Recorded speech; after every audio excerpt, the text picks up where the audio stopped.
L'intention de Dieu depuis la création, en créant l'homme, au fait, n'était pas de créer une église. Jésus est venu pas pour fabriquer des chrétiens. Jésus est venu pour faire des citoyens d'une autre cité, d'un royaume. Tu es un digne représentante, ambassadeur, plénipotentiel du royaume des cieux. Tu es mandaté par le ciel et tu es équipé pour représenter Dieu, représenter son règne partout. Quand tu te déplaces, tous ceux qui sont sur la route te cèdent le passage. Mais pour pouvoir représenter Dieu, il faut le connaître. Pour le connaître, il faut marcher avec lui. Il faut que tu passes par une transformation de mentalité.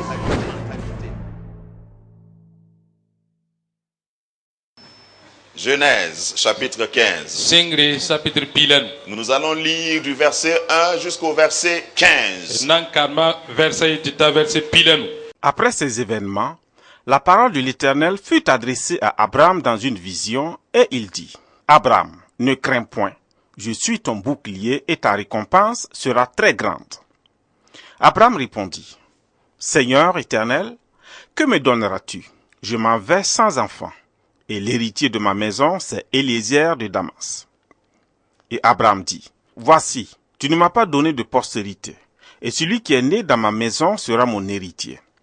Alors la parole de l'Éternel fut adressée ainsi: Ce n'est pas lui qui sera ton héritier, mais c'est celui qui sortira de tes entrailles qui sera ton héritier. Et après l'avoir conduit dehors, il dit: Regarde vers le ciel, et compte les étoiles, si tu peux les compter. Et il lui dit: Telle sera ta postérité. Abraham eut confiance en l'Éternel qui le lui imputa à justice.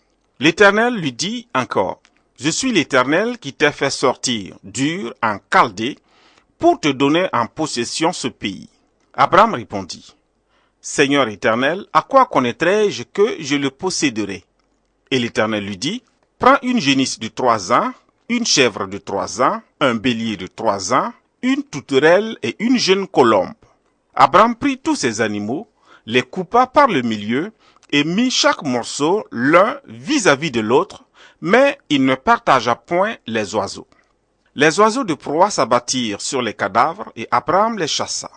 Au coucher du soleil, un profond sommeil tomba sur Abraham, et voici une frayeur et une grande obscurité vinrent l'assaillir. Et l'Éternel dit à Abraham: Sache que tes descendants seront étrangers dans un pays qui ne sera point à eux. Ils y seront asservis, et on les opprimera pendant 400 ans. Mais je jugerai la nation à laquelle ils seront asservis, et ils sortiront ensuite avec de grandes richesses. Toi, tu iras en paix vers tes pères, tu seras enterré après une heureuse vieillesse. L'Éternel adressa la parole à Abraham et lui dit: Abraham, ne crains point, je suis ton bouclier. C'est le thème de mon message. Ne crains point, je suis ton bouclier. Ne crains point, je suis ton bouclier. Vous savez, la valeur et la puissance d'une parole dépendent de celui qui la prononce. Si votre bébé vous dit ne crains point, le bébé que vous portez au dos vous dit: Maman, ne crains point. Tout ce que vous allez faire, c'est de sourire et dire: Oh, c'est gentil mon bébé. Mais vous savez que lui, il ne peut pas vous défendre. Celui qui a dit ne crains point, je suis ton bouclier, c'est l'Éternel. Tu le connais? L'Éternel. Le mot éternel veut dire celui qui n'a ni commencement ni fin. Refais ton testament. Dis à ton voisin, refais ton testament. Parce qu'il y a quelqu'un qui est sous le son de ma voix, qui croit que c'est perdu, qui croit qu'il va mourir comme ça, qui croit qu'il a déjà raté toutes ses chances, qui croit que c'est déjà trop tard. Réécris ton testament, parce que tu ne vas pas mourir sans héritier. Tu vas léguer un héritage aux enfants de tes enfants. C'est ce que en tout cas ma Bible me dit. Le juste laisse un héritage à ses enfants et aux enfants de ses enfants. Si tu n'as pas encore acheté une parcelle, c'est que c'est pas fini. L'héritage dont je parle, c'est sur cette terre. Il a promis qu'il te donnera un héritage. Il a promis que si tu es fidèle, tu vas manger les meilleurs produits de la terre. Il a promis que si tu restes fidèle, tu vas hériter des nations. Prouve-moi le contraire. À moins que tu ne lis pas ta Bible. Parce que l'héritage dont Abraham parlait, dont Dieu parlait à Abraham, avait à faire avec sa vie ici-bas. Mais Abraham avait un problème. Il avait une vision très courte. Il ne voyait pas loin. Et j'attache ce message à notre thème central. Porte. Élevez vos linteaux. Si tes linteaux sont bas, tu ne peux pas voir. C'est pourquoi Dieu au verset 5, Abraham a demandé des preuves. Et Dieu dit, le problème, ce n'est pas avec les circonstances environnantes. C'est avec la vision et la mentalité. Le verset 5 dit, après l'avoir conduit dehors, dis à ton voisin, sors de ta tente. La plupart des tentes ont des linteaux très bas. Élève tes linteaux. Si tes linteaux refusent, ça c'est quand même radical. Hein? Si tes linteaux ne sont pas élevables, il faut sortir même. Parce qu'il y a des gens qui sont dans des situations où même s'ils veulent, ils ne peuvent pas lever leur linteau. Il y en a qui sont dans des églises où c'est interdit de lever les linteaux. Tout ce qu'on vous prêche dans ces églises, c'est il faut accepter la souffrance. Non, un chrétien doit souffrir. Même quand tu es content, il ne faut pas applaudir. Moi, j'ai fréquenté des églises comme ça. Quelqu'un chante bien. À la fin, tu veux l'encourager. On dit non. On n'applaudit pas ici. Ce sont des chrétiens constipés. Vous pensez que suivre Dieu, c'est vous ôter votre joie? Je n'ai même pas confiance aux personnes qui viennent à l'église, qui n'applaudissent pas, qui ne dansent pas, qui n'élèvent pas la voix. Je n'ai pas confiance en eux. Je n'ai pas dit nom de quelqu'un, mais je n'ai pas confiance en eux. Ça veut dire qu'ils font ça ailleurs. Si tu veux une preuve, si je te suis allé à la maison, je vais entendre ta voix. Crier sur les enfants. Ça va pas chez toi, non? Et puis dans l'église, si on dit élever la voix et adorer le Seigneur, ils murmurent. Il y en a même qui crient sur leur femme. Tous les oiseaux du quartier s'envolent, partent à cause du son de leur voix. Maintenant dans l'église, tu refuses qu'on entende ta voix. C'est dommage quand même. Donc on dit après l'avoir conduit dehors, il lui dit, ne regarde pas par terre, ne regarde pas aux circonstances, lève les yeux, regarde les étoiles. Frères et sœurs, pour voir les étoiles, il faut qu'il y ait de l'obscurité.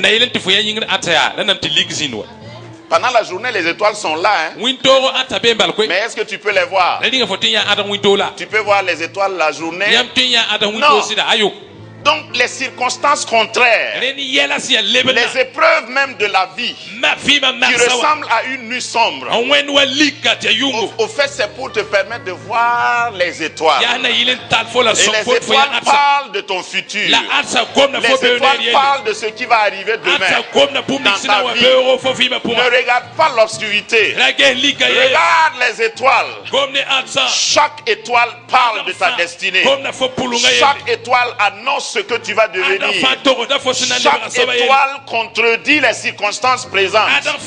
Chaque étoile te dit, malgré la nuit, le jour arrive. Le temps de ta gloire arrive. Le temps où tu vas briller arrive. Les étoiles sont dans le ciel. Les étoiles ne sont pas en bas. Ne regarde pas en bas. Ne laisse personne t'assommer. Si tu t'es couché, si quelqu'un t'a fait tomber, lève-toi. Sors de ta tente. Lève les yeux. Regarde les étoiles. Regarde les étoiles. Dans ma vie, j'ai pris une habitude. Chaque fois que je suis dans une atmosphère où Dieu me parle directement, si ça vient de quelqu'un, si c'est un prophète, si c'est un homme de Dieu qui me parle directement, je pense à Abraham, Genèse 15, 5. Je sors dehors, je dis Seigneur, accompagne-moi dehors, hors de ma tente. Ma tente, ce sont mes circonstances environnantes. Ma tente, c'est là où je suis né. Ma tente, c'est mon pays. Ma tente, c'est les conditions dans lesquelles je suis actuellement. Rien dans ma tente n'est nouveau. Une tente, c'est une habitation passagère. Une tente, c'est en attendant. Mais si tu dures dans une tente, tu perds l'espoir. Abraham avait raison. Il faut qu'il sorte. Donc souvent je dis au Seigneur, sortons de la tente. Je veux voir des étoiles.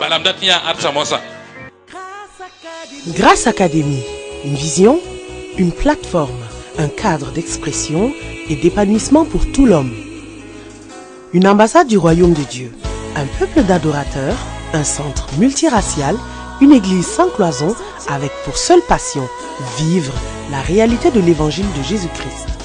Grâce Académie, une voix prophétique et une vision pour sa génération. Situé à Ouagadougou, à 700 mètres de l'ambassade des États-Unis, côté Est. Grâce Académie.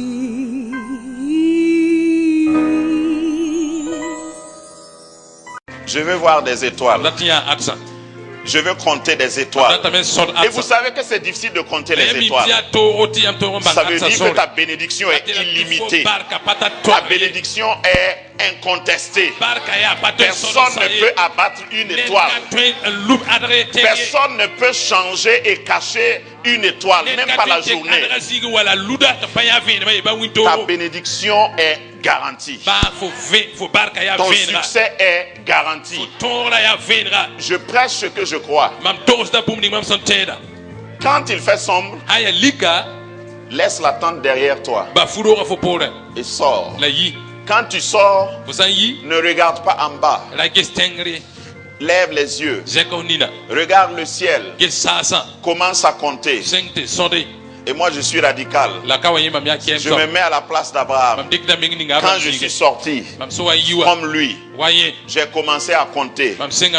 D'abord mes enfants. J'ai combien d'enfants? Tu n'as pas encore d'enfants. Choisis le nombre que tu veux. Et tu commences à dire, ah, lui là il brille plus. Il s'appelle Isaac. Il y a un autre ici qui brille.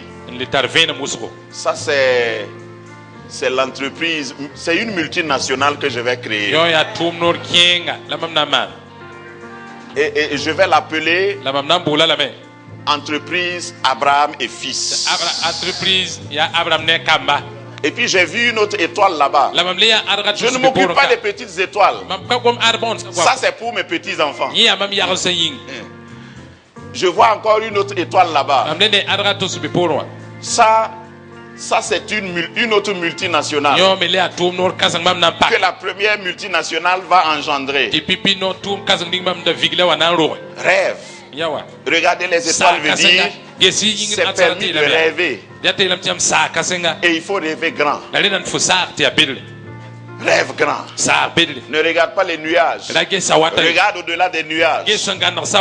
Regarde les étoiles. Dieu te destine à une postérité. Dieu te destine à un succès qui n'est pas encore entamé. Ton succès n'a pas encore commencé. Alléluia. Alléluia. Parce que je regarde les étoiles. Et quand tu regardes les étoiles, tu refuses que les circonstances présentes t'empêchent d'avancer. Et ensuite, Dieu, et c'est ce qui m'a frappé, Dieu s'engage et il jure par lui-même. Au temps d'Abraham, quand quelqu'un veut jurer, quand quelqu'un veut entrer en alliance, il faut toujours du sang. Et dans leur tradition, quand vous voulez attester votre promesse, vous égorgez un animal pur. Vous versez son sang et chaque partie est appelée à marcher, mettre les pieds sur le sang et traverser. Et cela veut dire, si je faillis à ma parole, si je faillis à ma promesse, que ce qui est arrivé à cet animal m'arrive. Voilà le sens de l'alliance que Dieu... Et Dieu descend au niveau de l'homme. Il sait que Abraham avait des doutes. Si tu as des doutes ce matin, Dieu le sait. Présente tes doutes au Seigneur. Dieu t'a promis, mais ça dure. Dis simplement, Seigneur, aide-moi. Je crois en toi, mais j'ai des doutes. Et Dieu va faire une preuve. Il dit à Abraham, verset 9. Prends une génisse de 3 ans. Génisse de 3 ans, c'est pour dire une génisse qui n'a pas encore mis bas, qui est pure. Une chèvre de 3 ans. Un bélier de 3 ans. Une tourterelle et une jeune colombe. Comptez avec moi. Il y a combien d'animaux? On compte ensemble une génisse, une chèvre, un bélier, une tourterelle et une colombe. 5. Les 5 doigts de la main.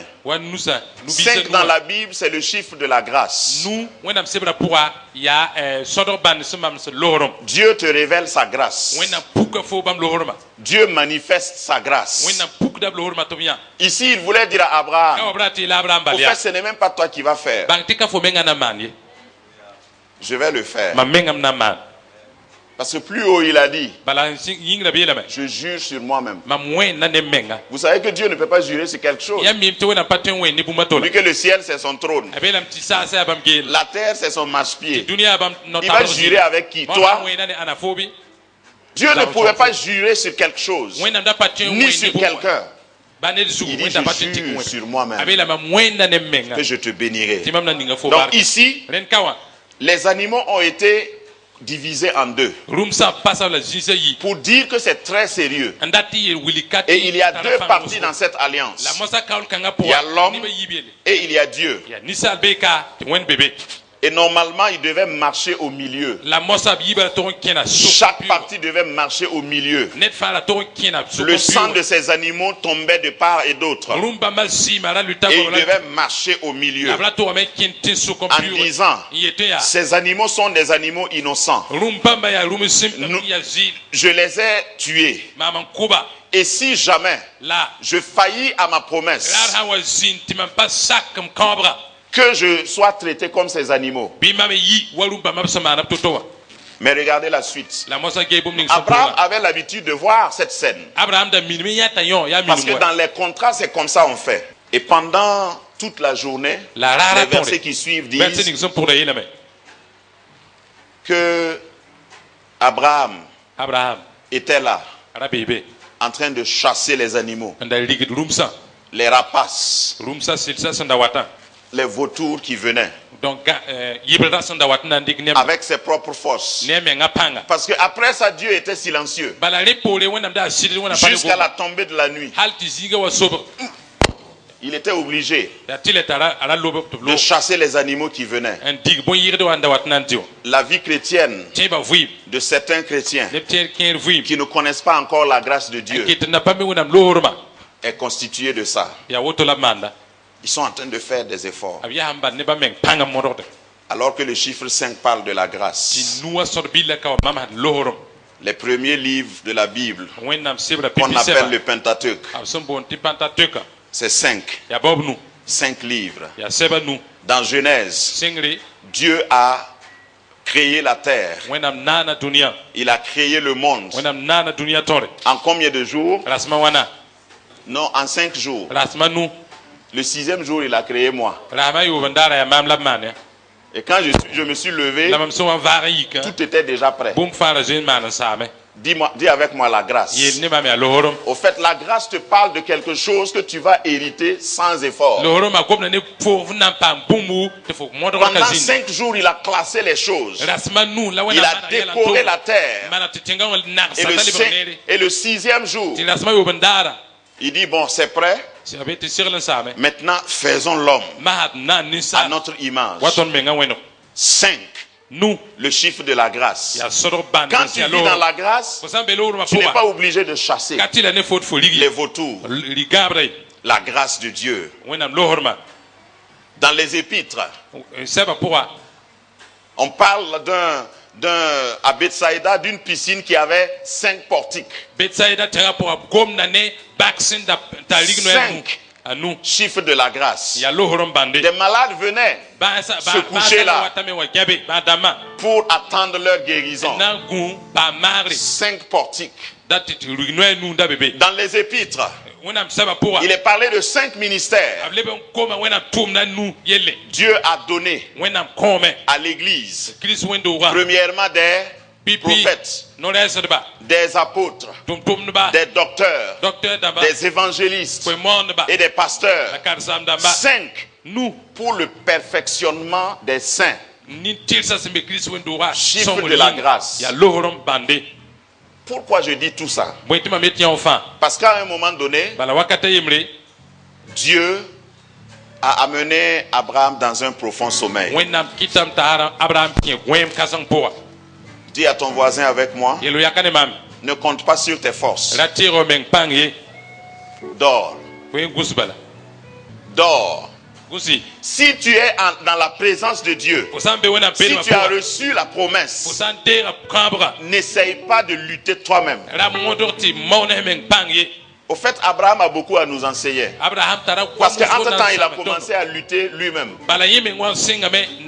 Sa femme, Sarah, lui a fait des propositions. Et un enfant qui se nomme Ismaël est sorti.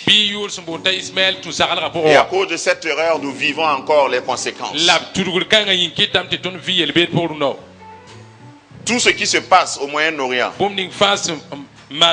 entre Israël et les pays arabes, sont les conséquences de ce raccourci qu'Abraham voulait prendre. Lorsque Dieu promet, lorsqu'il te conduit dans sa grâce, dors. Dis à ton voisin, dors dans sa grâce. mam loro ma pora Ma Bible me dit que un profond sommeil, c'est-à-dire c'est pas un léger sommeil, hein. mam sebra yete gwem kazanga nyoka Parce que si tu ne dors pas profondément, ma fo gwem kazan pa nyok fo alors le sommeil ici parle de la confiance que tu as dans ton Dieu, en ton Dieu. gwem ka mama da fo son kisit ne wenama Tu lui fais tellement confiance to don kisib la sida que malgré les vautours, alti bane les oiseaux de proie, malgré les ennemis, bane beba malgré les incantations, bane soda malgré les sorciers, bane soda tuma malgré les mauvais sorts, bane kabo safa tu dors. fo gwemba la Et c'est pendant que tu dors que Dieu va venir la fo so waton gwe pour la wenam nanwa et il va te révéler ton avenir. la na pukun wili fo ko beonera Il dit Abraham, abela Abraham au fait ce que je te dis là, mam sit fo bum ninga il faut savoir que ta descendance sera très grande. bang te fo yarsana yi kasenga Tu vas vivre ce que Abraham a vécu. fo na vim na Abraham vim na Quelle que soit la situation, bane yela toto regarde au ciel et commence à compter les fe étoiles. na koneng ge sa sala sing arsa sodo Et moi j'ai décidé d'avoir comme occupation principale la mam yaka yamti mam metu moha les nuits, yongo au lieu de dormir et de compter les tôles, ou bien comment on dit, am na ke ngete gwem pa betum si jet sordum sors de ta tente, compte les étoiles. ndora zandara mam yite Quand tu vas commencer à compter les étoiles, fo han yinga na sord je te arsa garantis que tu vas dormir mam profondément. to da fo batte fo na kusa gwem songo Combien va Abraham? wa riaba Abraham Parce que tout est pris en compte. bala wenam dika fa Dieu s'en charge. wenam nange sa fa yele Dors.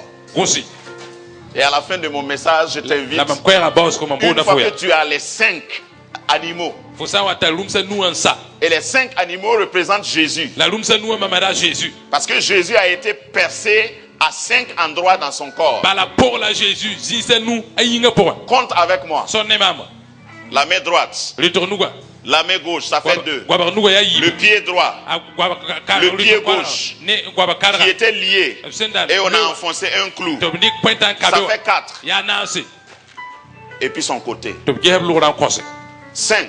nu Chiffre de la grâce. ya loran bande Et parce que le sacrifice est complet, la monga sempidizanga je t'invite à dormir dans la nam grâce. kota mieta photo gun loran mapoa Et à la fin de mon message, je sens comme La un porna pasteur bosco.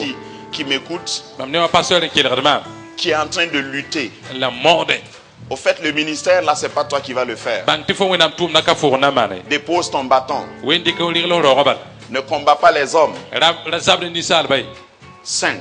nu Chiffre de la grâce. ya loran bande Dors dans la grâce de we Dieu. gus wenam bede mapoa Si le sacrifice est complet, wena bonga sam pizza si Dieu a juré, wena men san wena me et il a dit dans sa parole d'ailleurs, la biele kom na povena s'il bala n'a pas refusé top san pa de tono nous me donner son te fils, kotondo piga oh, comment il va refuser la vie éternelle amna à mana wana quelqu'un? todo vim sin ka seta fokuni Dors dans la grâce de Dieu. we ke le kunsi wena loro mapoa